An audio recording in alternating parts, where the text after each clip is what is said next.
തോന്നുമ്പോൾ കിട്ടൂല, കിട്ടുമ്പോൾ വാങ്ങിച്ചോളിട്ടോ. കുറച്ച് മോഡൽസ് ഉണ്ട്, ഞാൻ ഡീറ്റെയിൽസ് പറഞ്ഞുതരാം കേട്ടോ. ഇതൊരു 13 Pro Maxൽ 1 TB, അത് നിങ്ങൾക്ക് ഫിസിക്കലി ഡ്യുവൽ സിം ഇടാൻ പറ്റുന്ന ഫോണാണ് കേട്ടോ. 2 സിം ഡയറക്റ്റ് ഇടാൻ പറ്റുന്നതിൽ 13 Pro Maxൽ ഫൈറ്റ് എന്ന് പറയുന്ന ബ്ലാക്ക്. ഓക്കെ, 88 ആണ് ബാറ്ററി ഹെൽത്ത് വരുന്നില്ല. ഫിസിക്കലി 2 സിം ഇടാൻ പറ്റും.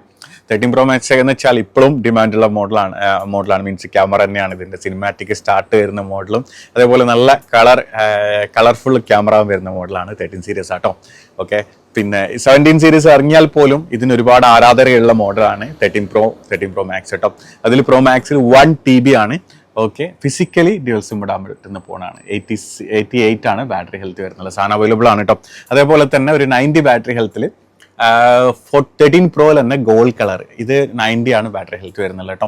ഓക്കെ, ഗോൾഡ് കളറാണ്, സാധനം അവൈലബിൾ ആണ് കേട്ടോ. 512 GB ആണ്. അതേപോലെ തന്നെ ഒരു 88 ബാറ്ററി ഹെൽത്തിൽ 14 Pro 512 GB, 2 ഇ സിം ആണ് കേട്ടോ.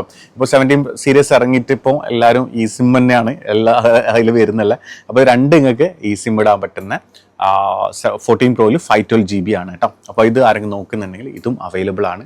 Okay, best price. അപ്പോൾ സ്മാൾ ബഡ്ജറ്റ് ഫോണാണ് ഇപ്പോൾ ഞാൻ ഇന്നത്തെ വീഡിയോയിൽ നിങ്ങൾക്ക് വേണ്ടിയിട്ട് ഷെയർ ചെയ്യുന്നുള്ളൂ കേട്ടോ. അപ്പോൾ സാധനങ്ങളൊക്കെ സ്റ്റോക്കാണ്.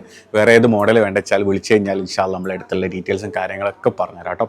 അപ്പോൾ ഇന്ന് വന്ന ലേറ്റസ്റ്റ് ഫോണിൻ്റെ വീഡിയോസാണ് നിങ്ങൾ കാണുന്നത് കേട്ടോ. അപ്പോൾ ഇതുപോലത്തെ സാധനത്തിൽ നമ്മൾ ഈ ഒരു പേജും കൂടി ഫോളോ ചെയ്യാം.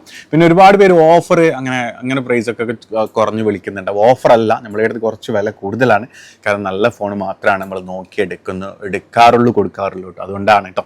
അപ്പോൾ നമ്മൾ ഈ ഒരു പേജും കൂടി ഫോളോ ചെയ്യാം. അപ്പോൾ പിന്നെ മഴ ഏകദേശം ഒരു വെള്ളിയാഴ്ച വരെ മഴ ഉണ്ടാവുന്നതാണ്. പിന്നെ ഇവിടുത്തെ കാലാവസ്ഥ നിരീക്ഷണ കേന്ദ്രം പറയുന്നില്ല. അപ്പോൾ എല്ലാവരും സേഫായിരിക്കുക. വണ്ടിയുള്ളവരൊക്കെ വണ്ടി നല്ല സ്ഥലത്തൊക്കെ പാർക്ക് ചെയ്യുക. അനാവശ്യമായിട്ടുള്ള യാത്രകളൊക്കെ ഒഴിവാക്കുക കേട്ടോ. വേറെ ഒന്നും പറയാനില്ല. അപ്പോൾ അസ്സലാമു അലൈക്കും, നമസ്കാരം.